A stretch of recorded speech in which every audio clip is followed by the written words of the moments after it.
Are you in your 40s and you worry about कि आप अपना ज्वेलरी स्टाइलिंग कैसे करें, तो ये वीडियो आपके लिए ही है।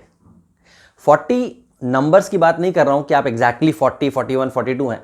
इट्स अबाउट द फील जहां पर मेच्योरिटी वर्ड के मायने ज़्यादा समझ में आने लगते हैं, जहां पर ग्रेस वर्ड बहुत ज़्यादा इंपॉर्टेंट हो जाता है चिक वर्ड के मुकाबले।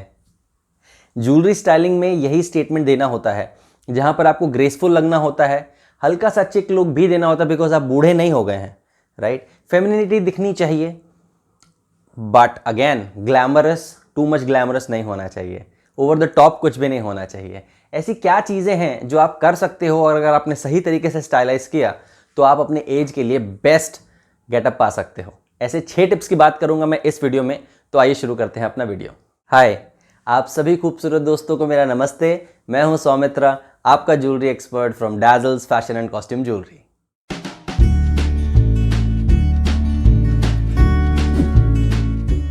फर्स्ट इंपॉर्टेंट टिप है कि take a grown up approach to एक्सेसराइजिंग।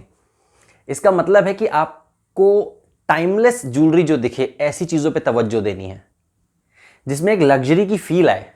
ऐसी ज्वेलरी को आप तवज्जो दीजिए, यानी कि उस पर फोकस कीजिए, अपना ध्यान दीजिए उस पर। कोई भी चीज़ हो सकती है, जैसे कि आप ईयरिंग सेलेक्ट कर रहे हो या फिर नेकलेस सेलेक्ट कर रहे हो। अगर मैं नेकलेस की बात करूं तो एक स्लीक सा पोल्की के नगों वाला बारीक काम वाला कोई एक अच्छी ज्वेलरी हो सकता है, थोड़ा सा बजट में ऊपर की साइड हो, 5-10 हज़ार की हो सकती है। अगर आर्टिफिशियल की बात करें, रियल में भी सेम बात लागू होती है, तो उस पर आप ज़्यादा फोकस कीजिए। अगर आप उस तरह की ज्वेलरी पहनते हो तो आपका एक टाइमलेस क्लासिक लुक आएगा, ग्रेस अपने आप आपकी पर्सनैलिटी में उतर आएगा। रादर देन कि आप कोई उसमें ऐसा कोई नेकलेस सिलेक्ट करते हो जो कि जिसमें थोड़ा सा ताम झाम ज़्यादा है, जो आपको लगता है कि आप 25 या 30 के होते तो ज़्यादा आप उसको कैरी कर सकते थे। ईयरिंग में अगर हम बात करें तो आपको लगता है कि जिसमें ज़्यादा लटकन वटकन, उसको अवॉइड करना चाहिए आपको। रादर देन अगर आप जैसे आप डायमंड की ईयरिंग ले रहे हैं, तो हो सकता है कि उसमें आप 8 mm, 9 mm, 7 mm का सॉलिटेयर खाली टॉप्स पहन सकते हैं, एंड उसके साथ एक नेकलेस को आप ग्रेसफुली उसके साथ कंबाइन कर सकते हैं, अगेन अ लाइटर वन। तो ये समझ कैसे आएगा कि भाई क्या चीज़ जो है टाइमलेस लग रही है? उसके लिए अपनी आईज और माइंड को ओपन रखना पड़ेगा। अक्सर जो बड़े बड़े ब्रांड्स होते हैं वो अपने एड कैंपेन्स में 40+ वुमेन को टारगेट ज़रूर करते हैं। वहाँ पर वो बड़े बड़े सेलिब्रिटीज़ को लेते हैं और उनका जो स्टाइल स्टेटमेंट होता है उनको ज़रूर देखिए। आप किसको आइडलाइज करते हैं, बॉलीवुड हो, हॉलीवुड हो, डजेंट मैटर, जो भी आपका स्टाइलिंग सेंस है, आप उनको देखिए तो भी आपको समझ में आएगा कि टाइमलेस या क्लासिक चीज़ें क्या होती हैं। सेकेंड बहुत इंपॉर्टेंट बात है ट्रेंड्स के ऊपर। देखिए, ट्रेंड को फॉलो करना ज़रूरी है, लेकिन ट्रेंड को आप अपने स्टाइल सेंस के हिसाब से ही फॉलो कीजिए। पूरा का पूरा ट्रेंड फॉलो करने की ज़रूरत नहीं है। फॉर एग्जाम्पल, अभी पीछे बाहुबली की ईयरिंग्स बहुत ज़्यादा फेमस हुई थी, जिसमें वो 3-3, 4-4 लाइन वाली देवसेना ने वो कनौती वाली ईयरिंग पहनी थी, बहुत फेमस हुई थी। नाउ आप मान लीजिए 46 ईयर्स के हैं, बहुत ज़्यादा क्रेज चल रहा है इस चीज़ का। बाहुबली मान लीजिए अभी अभी आई है, बहुत ज़्यादा ट्रेंड में है। आपको अगर वो स्टाइल फॉलो करना भी है ना, तो एक राउंड गोल्ड लुक एंटीक के टॉप्स लीजिए और सिंगल लाइन की कोई कनौती ले लीजिए। ये फर्क आ जाता है एक चिक लुक में। और एग्जैक्टली आंख बंद करके ट्रेंड को फॉलो करने की बजाय आप उस ट्रेंड के कुछ पार्ट को अपने स्टाइल, अपने ग्रेस, अपनी मैच्योरिटी के हिसाब से उसको अपना लें, तो वो ज़्यादा अच्छा लगेगा आपके ऊपर। ये जो थर्ड पॉइंट है ये बहुत ज़्यादा ज़रूरी है।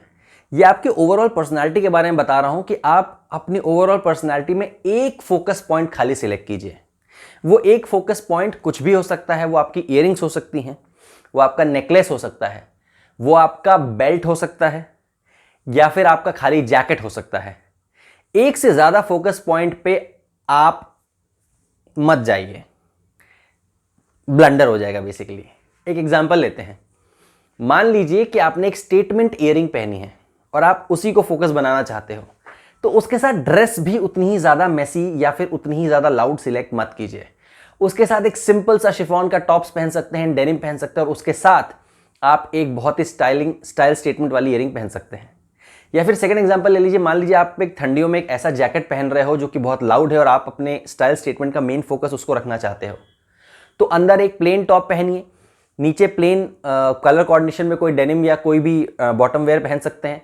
शू कोई आप डिफरेंट कलर का सिलेक्ट कर सकते हो अपने ओवरऑल कलर पैलेट के हिसाब से। ईयरिंग भी सिंपल रखनी ज़रूरी है। स्टेटमेंट नेकलेस पहनने की कोई ज़रूरत नहीं है, क्योंकि यहाँ पर आपका फोकल पॉइंट क्या है, आपका जैकेट का सिलवेट। तो याद रखिए यहाँ पर आपको स्कार्फ वार्फ डालने की भी ज़रूरत नहीं है। Select one focus point in your overall personality, फिर वो चाहे कपड़े हों, एक्सेसरीज हों, ज्वेलरी हो, एंड बाकी सारी चीज़ों को उसके हिसाब से सिंपल रखिए। फोर्थ पॉइंट है कि ऐसी चीज़ें भी मत पहनी कि आप बिल्कुल ही ओल्ड एज या फिर एकदम ट्रेडिशनल लगने लग जाओ, कि एकदम जैसे कि मान लीजिए आपकी दादी ने, नानी ने या सासू माँ ने आपको कोई एक टाइमलेस सा उनके ज़माने का कोई एक रियल ज्वेलरी का चीज़ दिया। अब आप उसको देखते हो, आपका मन मचलता है पहनने का, लेकिन आप उसको देख के लगता है यार ये बिल्कुल ही ज़्यादा ओल्ड ट्रेडिशनल वेज में हो जाएगा, कि आप बिल्कुल दादी माँ जैसा लुक आ जाएगा, जो आप नहीं चाहते, because you are still not there, you know. तो आप क्या करोगे, ऐसे पीसेस को ना रीस्टाइल करने की सोचिए। ब्रोच अगर है और उसमें पॉसिबिलिटी है तो उसको चोकर बना के पहन सकते हैं आप, लाइट सा। अगर आपके पास कोई ऐसी चीज़ है जो कि पेंडेंट नुमा है, उस पर आप फ्रेश न्यू जो है 2 या 3 लाइन के रूबी और एमरल्ड के कॉम्बिनेशन की, या फिर बीच बीच में गोल्ड बीड्स के कॉम्बिनेशन का जो है, उसको अलग से एक माला तैयार करवा सकते हैं, उसकी डोरी नहीं करवा सकते हैं। नए ट्रेंड के हिसाब से उसमें हल्के हल्के चेंजेस कर सकते हैं। अपने एक सही ज्वेलर के पास जाइए, उससे सलाह लीजिए। आप थोड़े से इन्वेस्टमेंट में काफ़ी स्टाइल को रीस्टाइल कर लोगे और अपने एज के हिसाब से बेटर सूटेड लगोगे। फिफ्थ बहुत इंपॉर्टेंट पॉइंट है, मेक रूम फॉर पर्ल्स। अगर आप अब तक पर्ल्स को अवॉइड करते आ रहे थे, या फिर आप सोच रहे थे कि पर्ल्स जब तक आप नहीं पहनेंगे, जब तक कि आपके ड्रेस में पर्ल्स ना हो, तो वो एज, वो थॉट प्रोसेस को बिल्कुल साइड कर दीजिए। पर्ल के लिए जगह बनाइए अपने वार्डरोब में, अपने एक्सेसराइजेशन में, अपने स्टाइलिंग में। जो ग्रेस वर्ड मैंने शुरू में कहा था ना, पर्ल का मतलब ही वही होता है, आप ये समझ लीजिए। बहुत अच्छे से आप पर्ल को एक्सेसराइज करते हो, तो पर्ल जो है अपने आप में एक सिंप्लिसिटी लेके आता है, येट एक बहुत ही क्लासी एलिगेंस लेकर के आता है आपकी पर्सनालिटी में। पर्ल आपको कभी भी ओवर द टॉप नहीं लगने देता है और ना ही अंडर एक्सेसराइज लगने देता है। पर्ल के बहुत सारे आप जो हैं इंस्पिरेशन देख सकते हो, इंस्टाग्राम पे फॉलो कर सकते हो, चीज़ों को देख सकते हो, अपने आइडल्स को देख सकते हो कि वो लोग पर्ल का कैसे कानों में, ब्रेसलेट्स में, मालाओं में, कुर्ती के ऊपर कैसे पहन रहे हैं, टर्टल नेक टॉप के ऊपर कैसे पहन रहे हैं, साड़ीज़ पे कैसे एमरल्ड का पर्ल की माला पहनी जा रही है। इस तरह की चीज़ों को देखिए, समझिए और पर्ल को ज़रूर से अपने स्टाइल स्टेटमेंट में शामिल कीजिए। 6 बहुत ही बेसिक सा पॉइंट है, बड़ी चीज़ों को अवॉइड करिए, उनसे थोड़ा सा छोटा आइए। जैसे कि मान लीजिए अब तक आप you are fond of big hoop earrings. Anushka Sharma को आपने देखा स्टेडियम में मैच देखने गई, बड़े से हुप इयरिंग्स पहने, दैट्स ओके फाइन। बट अगर आपकी एज 40 प्लस 45 प्लस के आसपास है, तो उतने बड़े हुप इयरिंग्स मत पहनिए, उसको थोड़ा सा स्मॉल कर लीजिए। सेम गोज विद कि आपको लगता है कि कोई लाउड सा बड़ा सा चोकर आपका स्टाइल स्टेटमेंट रहा है जब भी आप पहले शादियों में गए एंड ऑल दैट, बट अब आप उतने हैवी चोकर्स को अवॉइड कर सकते हैं। चोकर्स की जगह आप पेंडेंट सेट को ले आइए, राउंड नेक नेकलेस को ले आइए, लॉन्ग नेकलेसेस को लेकर के आइए। तो लाउडनेस और साइज को रिड्यूस करना है हमें, कितना रिड्यूस करना है वो आप डिसाइड करिए। I hope I did justice by giving these points to all my 40 plus beautiful women out there.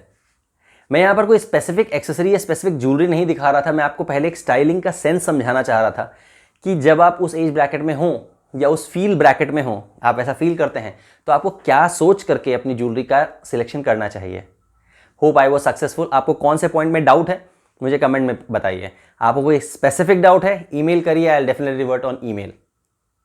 आप में से जो लोग नए हैं, इस चैनल पे फर्स्ट टाइम आए हैं, प्लीज़ इस चैनल को सब्सक्राइब करिए, बिकॉज ये ज्वेलरी का बहुत ही स्पेसिफिक चैनल है and I am proud to say this कि इंडिया का इकलौता चैनल है जो ज्वेलरी पे इतना ज़्यादा फोकस करता है। जल्द ही मैं 2022 का ज्वेलरी ट्रेंड लेकर के आऊँगा, जो कि वोग में और हर जगह काफ़ी पॉपुलर हो चुका है। इंडियन ज्वेलरी ट्रेंड अभी तक नहीं है, but what we can take out from those trends की जो इंडिया में जल्द ही शुमार होने वाला है, हम ये समझेंगे आने वाले वीडियोज़ में। सो मिलते हैं अगले हफ्ते with a brand new topic, may be suggested by my subscribers only. I am Soumitra, your jewellery expert from Dazzle's fashion and costume jewellery.